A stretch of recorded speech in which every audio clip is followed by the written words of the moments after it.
তোমাদের জন্য বলি, ঘর থেকে আজ শুরু কইরা মসজিদেতে আসে, আর খাবারের টেবিল গোসলখানা বাদ নাই কোনো তাতে।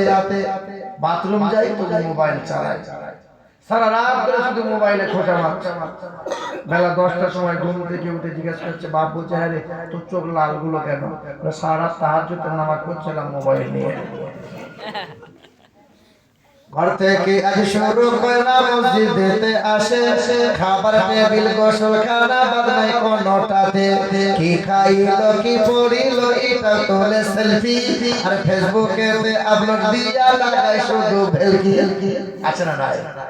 ওই নিজের ছবি তুলছে, নিজেই মনে মনে হাসছে।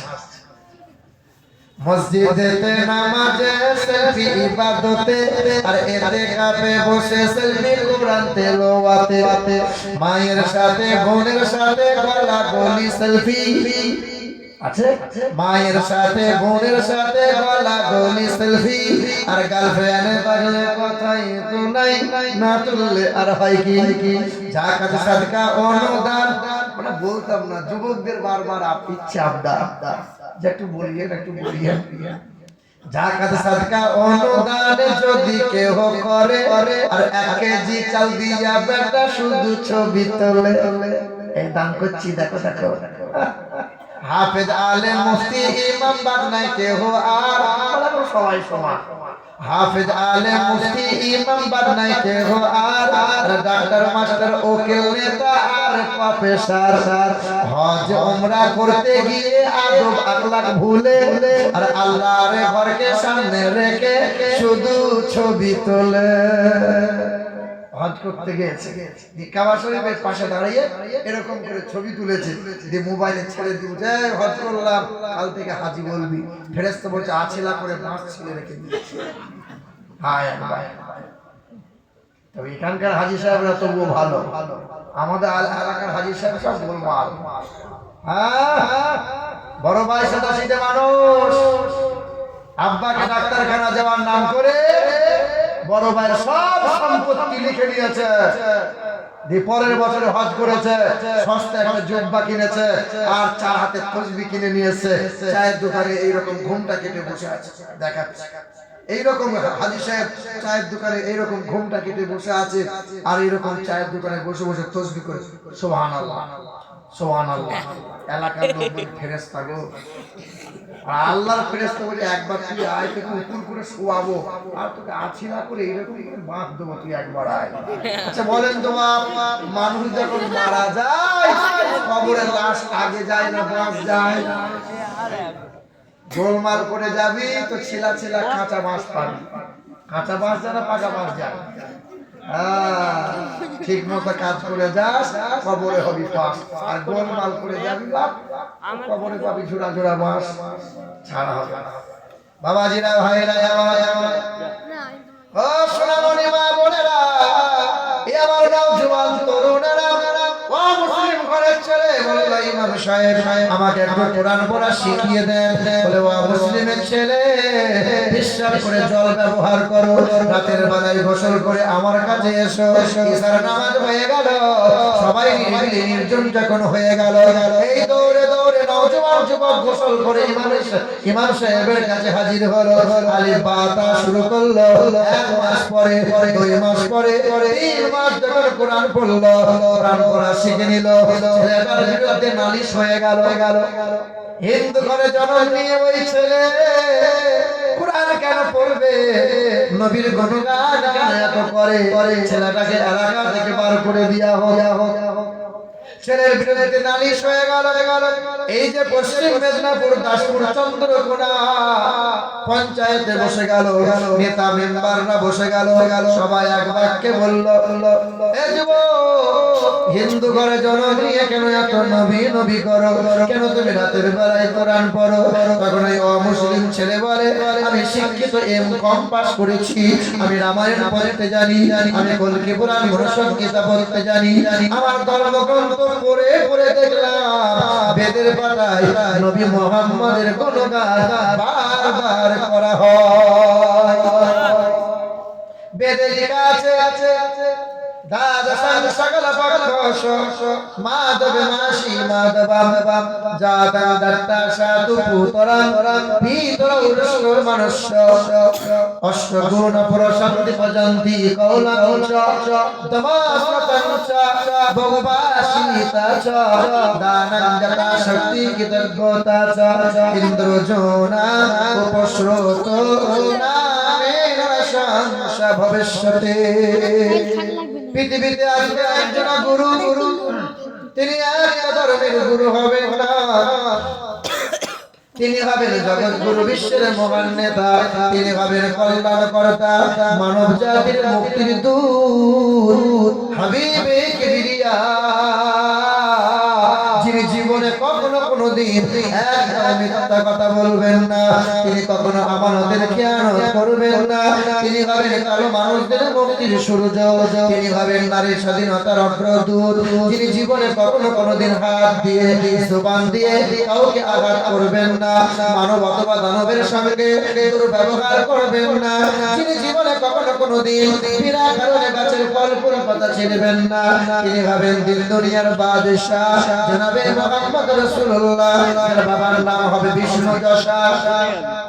বেদের পাতায় লেখা আছে কলকি পুরাণ দ্বিতীয় নম্বর অধ্যায় 25 নম্বর শ্লোকে বলা, তার বাবার নাম হবে বিষ্ণু যশা, বাংলা করলে হবে আল্লাহর দাস, আরবি করলে হবে আব্দুল্লাহ, মায়ের নাম হবে সুমতি, বাংলা করলে হবে সুন্দরমন, আরবি করলে হবে আমিনা, বাবার নাম হবে আব্দুল্লাহ, মায়ের নাম হবে আমিনা, দাদার নাম হবে আব্দুল মুত্তালিব, দাদির নাম হবে নাতিজা বিনতে খাফফাফ, নানার নাম হবে আব্দুল ওহাব জুহুরি, নানির নাম হবে বারিরা, দুধ বাবার নাম হবে হারেস, দুধ মায়ের নাম হবে হালিমা, দুধ ভাইয়ের নাম হবে আব্দুল্লাহ, তার পিতার নাম হবে আব্দুল্লাহ।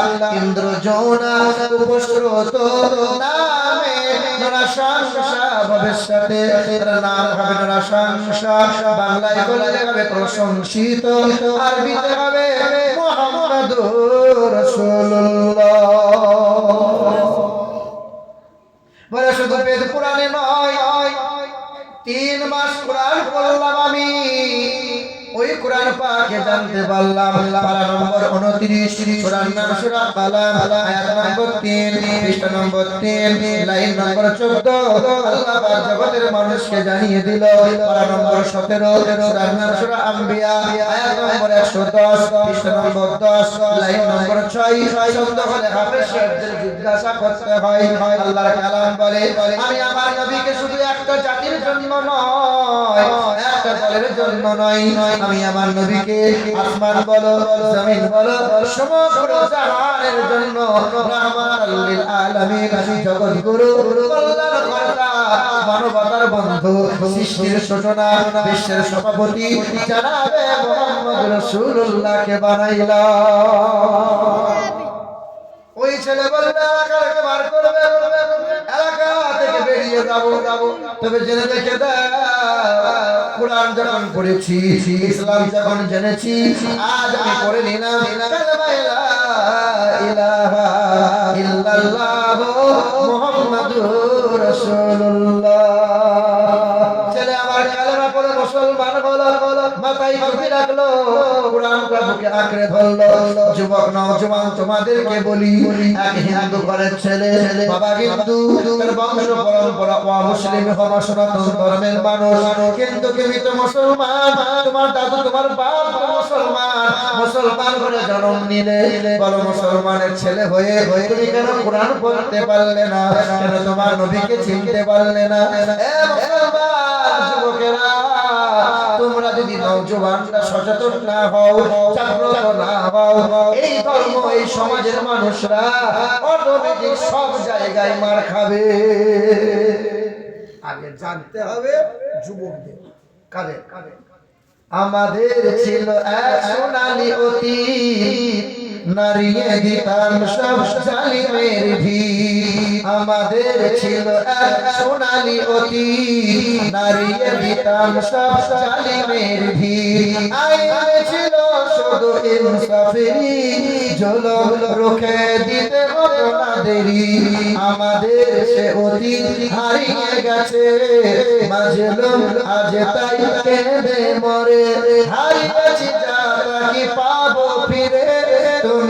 লাগিলে তাকে ফিরাবে কে ইয়া শাবাব ইস্তাইকি ইয়া শাবাব ইস্তাইকি হে যুবক জেগে ওঠো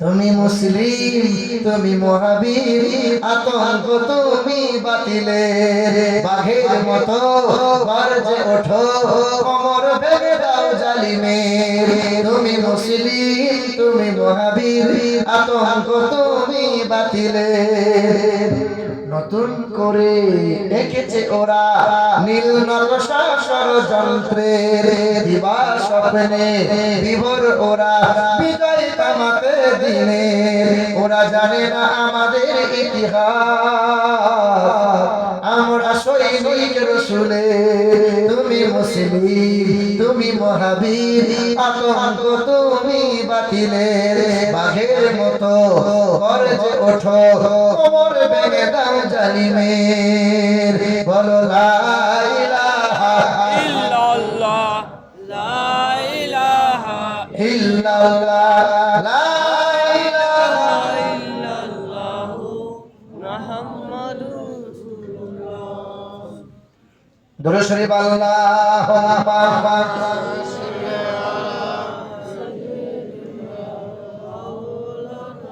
মুহাম্মাদ ওয়া আলা আলা সাইয়্যিদিনা এই যে পানি পান করলাম এই পানি পান করাতে নিয়ম আছে সুন্নত আছে কয়টা ছয়টা তার মধ্যে একটা সুন্নত হলো 3 ঢোকে পান করা নবী বলছেন ফুঁক দিয়ে পানি পান করবে না ফুঁক দিয়ে চা খাবে না ফুঁক দিয়ে কোনো গরম খাবার মোহাম্মদ আলী জিন্নাহ নাম শুনেছেন মোহাম্মদ আলী জিন্নাহ মহাত্মা গান্ধীর সঙ্গে উঠে বসা ছিল ওই মোহাম্মদ আলী জিন্নাহ তার বাবার নাম ছিল জিন্নাহ ভাই ঠাকরে রাস্তা দিয়ে যাচ্ছিল একজন ওয়াজ করছিল এই পানি নিয়ে 3 ঢোকে কেন পানি পান করবে কেন তোমরা ফুঁক দিয়ে পানি পান করিও না এ ভাইরা আমার ও সুরার ছোট বন্ধুরা মোহাম্মদ আলী জিন্নাহ বাবা তার নাম হলো জিন্নাহ ভাই ঠাকরে রিসার্চ করলো খুব ভালো করে শুনে পৃথিবীর বৈজ্ঞানিকরা বলল মানুষ যখন অক্সিজেন নেয়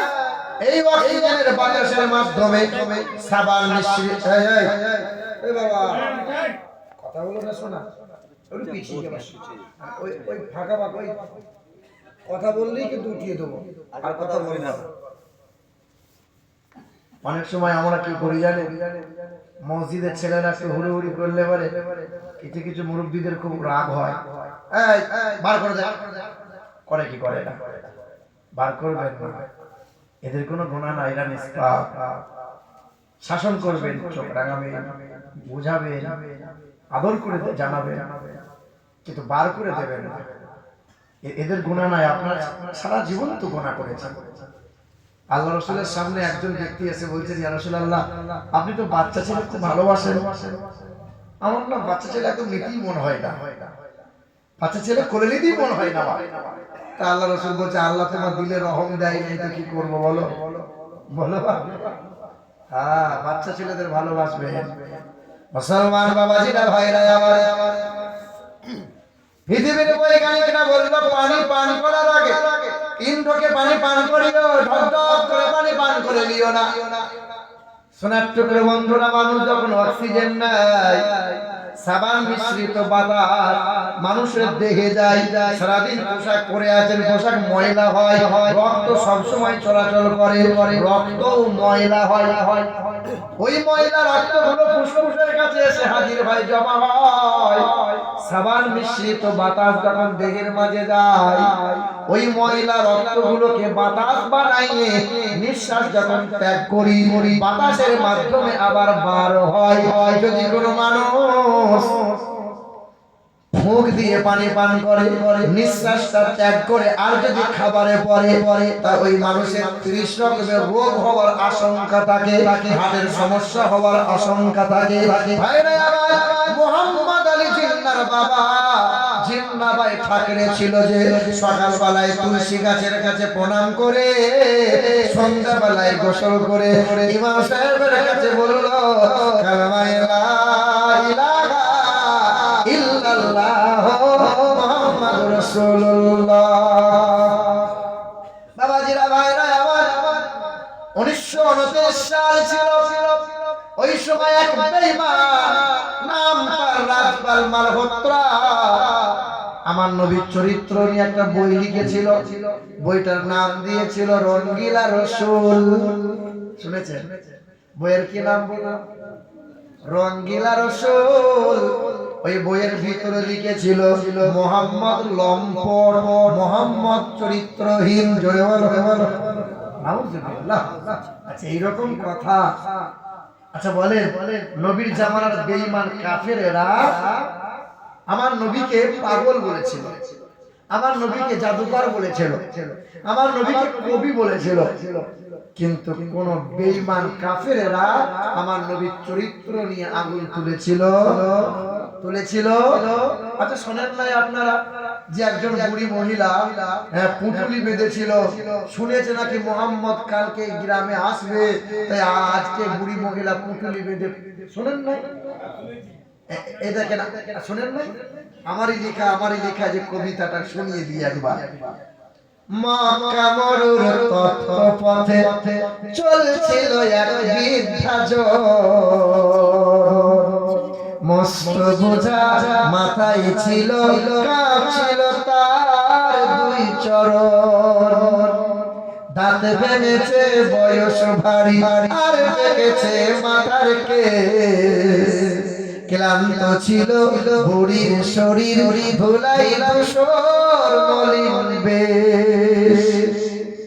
সামনে এসে এক যে যুবক বৃদ্ধারে কয়, আম্মা জান, এই বোঝাটি বইলে মাগো বাঁচবে বলো তোমার প্রাণ।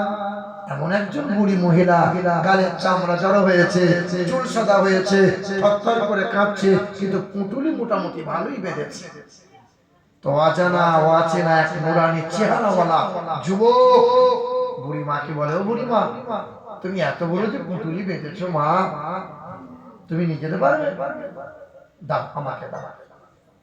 বুড়ি মাও চেনে না যুবকটা এত সুন্দর ছেলে। দাও, তুলে দাও আমার মাথায়, ভাই তুমি শুধু পথ দেখাও, যেথায় যাবে শান্তি পাবে আম্মা তুমি পা বাড়াও। লইব না মা পয়সা করি, চাইব দোয়া আশীর্বাদ, তোমার সেবা করলে মাগো এই এতিমের মিটবে সার।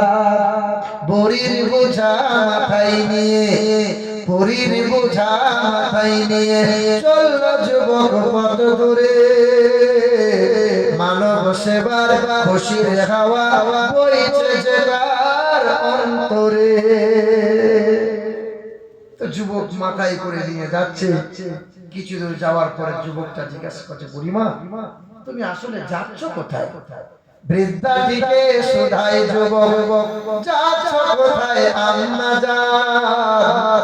মন কেন মা ভরা ক্লান্ত, দুই নয়নে অশ্রুবাণ। তখন বুড়ি মহিলা বলে, বৃদ্ধা বলে কালকে নাকি, বৃদ্ধা বলে কালকে নাকি আসবে গায়ে মুহাম্মদ, লইবে কেরে ধর্ম মদের লোকে নাকি ভীষণ বর। সেই বয়েতে গ্রাম ছেড়েছি, যাচ্ছি চলে অন্য গ্রাম। শুনলে বাঁচা দুঃখ আমার, বুঝলে এবার নমস্কার। কালকে গায়ে কে আসবে? কাল গায়ে কে আসবে? মুহাম্মদ সাল্লাল্লাহু। যুবক মুচকি মুচকি হাসে, যুবক কিছু বলে না। বুড়ি মা কিছু দূর যাওয়ার পরে তখন বুড়ি নিজেই বলে, একটু পরেই বৃদ্ধা বলে, ওইখানে বড় চলার শেষ, নামিয়ে দেবার বোঝা আমার করলে দারুণ কষ্ট ক্লেশ। বুড়ির বোঝা নামিয়ে দিয়ে চলল যুবক ফেরার পর, তখন বলল বুড়ি তোমার মতো আর দেখিনি কাউকে সব। যুবক তোমার বাড়ি কোথায় বাবা? এত সুন্দর তুমি, তোমার মতো কাউকে দেখি না। ফুলের মতো মুখটি তোমার, মায়াই ভরা তোমার প্রাণ, কি নাম তোমার, কোথায় বাড়ি, যাও না বলে আব্বা জান।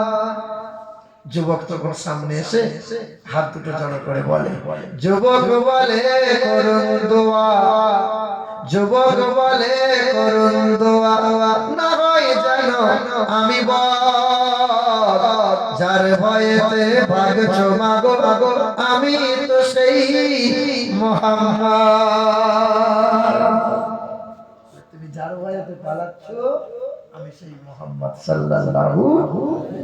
বুড়িমা বলে, কেউ তো বলে জাদুকর, কেউ বলে কবি, আসলে আল্লাহর পেয়ারা তুমি তো নবী, আমাকে কালেমা পড়িয়ে ঈমানদার করে দাও। কে বলে?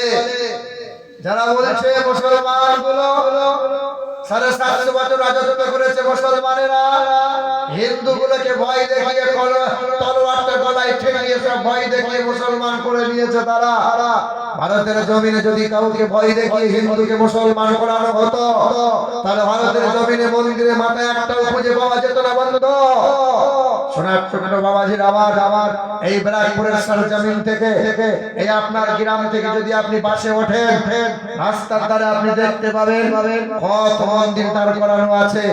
একটা পাথরে একটু সিঁদুর লাগিয়ে দিয়েছে, 3 বছর পরে সেটা মন্দির হয়ে গেছে। আল্লাহর কসম করে বলি, পৃথিবীর জমিনে কোনো মায়ের লাল বলতে পারবে না যে এই মসজিদটা কোনো ব্যক্তির জায়গা, এই মসজিদটা জোর করে দখল করে এই মসজিদ করা হয়েছে। মুসলমানরা সেই মসজিদে নামাজ পড়ে। সোনার টুকরো বন্ধুরা, জোর করে ধর্ম চেঞ্জ করা যায় না, জোর করে হিন্দুকে মুসলমান করানো হয় না, জোর করে কোনো ব্যক্তির জায়গায় মসজিদ করা যায় না। লা ইকরাহা ফিদ্দীন, ধর্মের ব্যাপারে জোর চলে।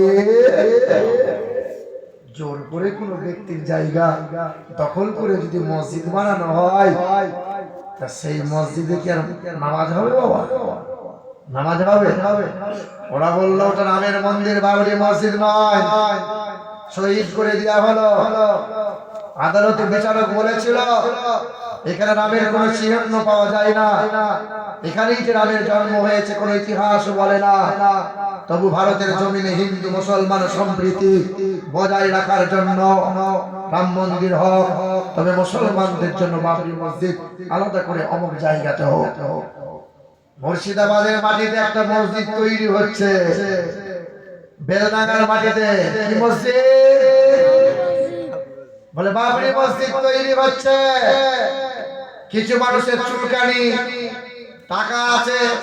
এই তো 2 দিন আগে খবর পেলাম, বলছে টাকা আছে মসজিদ করতেই পারো, টাকা আছে হিন্দুরা মন্দির বানাতেই পারে, গির্জা করতেই পারো, কিন্তু বাবরের নামে মসজিদ কেন হবে? একদিন যদি আমরা আসি, সেদিন বাবরের নাম মুছে দেব, শাহজাহানের নাম মুছে দেব, औरंगजेबের নাম মুছে দেব। আরে পাগলা কোথাকারে, বাবরের বংশধররা আছে বলে তাজমহল পেলি, লাল কেল্লা পেলি, আকবর কেল্লা পেলি, হুমায়ুন কেল্লা পেলি, কুতুব মিনার পেলি, শহীদ মিনার পেলি, দিল্লি জুমা মসজিদ পেলি। বিদেশিরা আসে আর কোটি কোটি টাকা তোমার দেশে ঢেলে দিয়ে দেয়, তাই তো ভারতের উপার্জন হয়। হ্যাঁ, বাবরকে নিয়ে বড় চুলকানি। এই মুসলমান ভাইরা আমার কষ্ট নিও না, আমরা মুসলমান আজ সম্প্রীতি বজায় রাখতে চাই। আমাদের বাড়িতে আসবে হিন্দু ভাই, আগে একটা সময় ছিল মন্দিরে ঘন্টা হয়েছিল, মসজিদে হয়েছিল আজান, হিন্দুদের কোনো ঝামেলা ছিল না, আমাদের কোনো অসুবিধা ছিল না। কয়েকদিন আগে কলকাতা ব্রিগেডের সমাবেশে হলো গীতা পাঠ, হাজার হাজার লক্ষাধিক মানুষের সমাবেশ। সেই সমাবেশের ভেতরে একজন গরিব মানুষ কি বিক্রি করছিল, প্যাটিস বিক্রি করছিল। জিজ্ঞাসা করে তোর নাম কি? একজন এক প্যাং লাগিয়ে জিজ্ঞাসা করে তোর নাম কি? বলে আমার নাম রিয়াজুল শেখ। বলে কি বিক্রি করিস? বলে প্যাটিস বিক্রি করি। বলে কিসের প্যাটিস বিক্রি? বলে চিকেন প্যাটিস বিক্রি করি, এখানেই আমি ব্যবসা করি। মুসলমান প্যাটিসগুলো ফেলে দেওয়া হয়, কান্তরে ওটুকু সরানো হয়, যেমন করে যে যেমন করে থাপ্পড় মেরে দেয়, মুসলমান বলে অপদস্থ করা হয়। ভাইরা আমার, 12 তারিখে ওই মুর্শিদাবাদের বেলডাঙ্গার মাটিতে বাবরি মসজিদ ভিড় স্থাপন হয়। একজন মহিলা চা বিক্রি করে, কপালে মাথায় তার সিঁদুর। জিজ্ঞাসা করে নাম কি? বলে সন্ধ্যারাই। কেউ জিজ্ঞাসা, কেউ আবার পাপড় বিক্রি করে। জিজ্ঞাসা করা ভাই তোমার নাম কি? বলে আমার নাম গণেশ দাস। তোমরা কি জানো না এখানে কি হচ্ছে? বলে এখানে মসজিদ হচ্ছে। আমরা জানি এখানে মসজিদ হচ্ছে, টুপিওয়ালা দাড়িওয়ালা মানুষেরা হাজার হাজার এসেছে। তাই আমরা হিন্দু হয়ে এখানে ব্যবসা করা আমাদের জন্য সম্ভব হয়েছে। মুসলমান ভাইরা আমার, কিন্তু বড় একটা কষ্ট লাগে, আফসোস লাগে। মসজিদ হচ্ছে ভালো কথা, মসজিদের দোহাই দিয়ে রাজনীতি করছে বন্ধু। আর রিপাবলিক চ্যানেলে দাঁড়িয়ে বলছে মুসলমানরা যদি 90টা সিটে আমাকে জেতায় আমি বাবরি মসজিদ বানিয়ে দেবো। রাজনীতি করছো তুমি তো একসময় বিজেপি করছিলে, একসময় কংগ্রেসে ছিলে, আর দেখি ব্যারাকপুর থেকে মাথায় করে ইট নিয়ে চলে গেছে। বাড়ি কোথায়? বারাসাত। সিমেন্ট দেখি বগলে করে নিয়ে গেছে। সমীক্ষায় বলছে, মোটামুটি গণনা করে বলছে যে 40,000 ইট পড়েছে। ইট রাখার জায়গা নাই, সিমেন্ট রাখার জায়গা নাই, এত বালি, এত পাথর, এত টাকা ঢুকেছে। হুমায়ুন কবিরকে চিঠি পাঠিয়েছে যে তোমার অ্যাকাউন্টার খালি নাই। আর তোমার গ্রামের মাদ্রাসার জন্য মৌলবি কুল যে পেটে যাচ্ছে, তুমি 20 টাকা চাঁদা নাই। কি বলো? হায় হায়, ওটাও মসজিদ, এটাও মসজিদ, এটাও মাদ্রাসা। আবেগে পড়ে যেও না মুসলমান, আবেগে ভেসে যেও না। 26শে ভোট ওরা চাইছে, ওই কেন্দ্র থেকে চাইছে হুমায়ুন তুমি মুসলমান গুলোকে নাচিয়ে দাও, এর ভোট কাটবে, লাভ আমার হবে। রাজনীতি করি না, রাজনীতি বুঝি না, কিন্তু মুসলমানদের নিয়ে খেলা করছে। কারণ মুসলমানরা বলির পাটা, একবার ওরা খেলে, একবার এরা খেলে। কি ভুল বলছি নাকি বাবা? আপনাদের অসুবিধা হচ্ছে নাকি? মুসলমান বাবাজিরা ভাইরা আমার, কথা ভুলে যাবেন না। বলেন তো 1929 সালে এক বেঈমান রাজপাল মালহোত্রা একটা বই লিখেছিল। বইটার কি নাম দিয়েছে? রঙ্গিলা রসুল। ওই বইয়ের ভিতরে নবীর চরিত্র নিয়ে আগুন তুলেছে, কলম চালিয়েছে। কেউ প্রতিবাদ করে না, কেউ আন্দোলন করে না। করবে কেমন করে? কারণ মারের ভয় তো সবার আছে। কি বলে চাচা? নামাজ পড়ে, তসবিহ করে, তো হক কথা বলতে পারে। চাচা কি ব্যাপার? তসবিহ করে আল্লাহ নামিয়ে দেবো। হ্যাঁ, দেখবেন আপনার মসজিদে ইমাম সাহেব যদি বলা হয়, ইমাম সাহেব যত সত্য কথা আছে আপনি সব বলেন। ইমাম সাহেবরা সব সত্য বলতে পারবে? সব সত্য বলতে পারবে?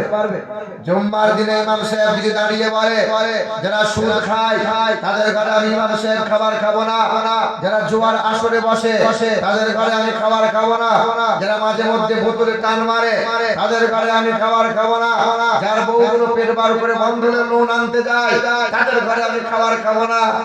বলে মৌলভী কাল বাড়ি চলে যাও, চাকরি আর রইল থাকবে। আচ্ছা বলেন, আপনার গ্রামে মসজিদে কোনো একটা যুবক ছেলে এক বোতল মেরে টলতে টলতে মসজিদের দরজার সামনে দাঁড়িয়ে গেছে। ক্যাশিয়ার, সেক্রেটারি, সভাপতি খোদার ঘর মসজিদে ঢুকতে দেবে? দেবে? কেন দেবে না? হারাম খেয়েছে, হারাম খেয়েছে। এই হারাম আবার মুখ দিয়ে দুর্গন্ধ বার হয়, কি বলো? আর কিছু কিছু হারাম আছে যেগুলো মুখে দুর্গন্ধ বার হয় না, তাই তারা ওই মসজিদের সামনে কাতারে বসে থাকে। সুদের কারবার করে পেট এরকম মোটা করেছে, ছেলের বিয়েতে পণ নিয়ে বিয়ার গলায় মাছ দিয়ে চুষে নিয়েছে, দি ও মাল ঠিক মৌলবীর সোজাসুজি দাঁড়িয়েছে। বলো বলো, কেশিয়ার বলে না সেক্রেটারি বলে না সভাপতি বলে? বলতে পারবে? গ্রামে তো 100-র মধ্যে 90 জন সব গোলমাল। ছোটবেলায় বাচ্চাকে মোবাইল দিয়ে বড় করলে, যেই বাচ্চা বড় হলো তখন এই ছেলেকে তখন বিয়ের কাছে বিক্রি করে দিল। আপনার সমাজের লোক তো ছেলের বিয়েতে টাকা পয়সা নেয় না। ওই সমাজে যখন এসেছিলাম তখন আমি বলেছিলাম, লাই লাই সোনা দানা দাবি করে লাই, গাড়ি নেওয়া হয়। আমাদের বর্ধমান জেলায় 2-4 লাখ টাকা না হলে ছেলে আবার বিক্রি হয় না। বলো, এই ছেলে যখন বিক্রি করে দিল, ছেলে তখন বাপকে বাপ বলে ডাকে না, শ্বশুরকে আব্বা যান, শাশুড়িকে আম্মা যান, তখন ওই ছেলের বাপ তাবিজ